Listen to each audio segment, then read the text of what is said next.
European leaders have been offering their condolences and support in the wake of New York terror attack. The suspect, Sayfullo Saipov, has reportedly lived in America since arriving from Uzbekistan in 2010. Henry Ridgwell tells us there have been several similar attacks on so-called soft targets in Europe. British Prime Minister Theresa May wrote on Twitter she was appalled by this cowardly attack. My thoughts are with all affected. Together we will defeat the evil of terrorism. But how? New York's governor called it a lone wolf attack with no evidence of a wider plot. This underscores the changing global terror threat, says security analyst Afzal Ashraf.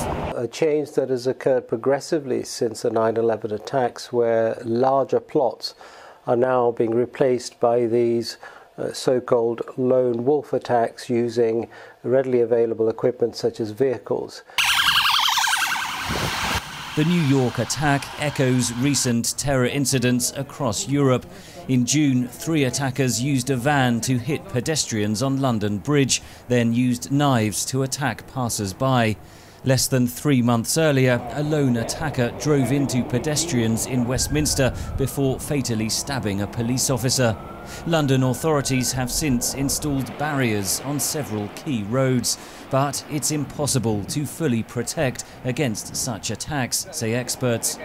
We're talking about an enormous number of areas where we're talking about billions, possibly of dollars worth of protective barriers. And all of these barriers will, of course, be successful, but the terror threat will move on. In France, the Prime Minister described the New York attack as a stark reminder of the global threat. Le niveau de menace est élevé. Il est élevé.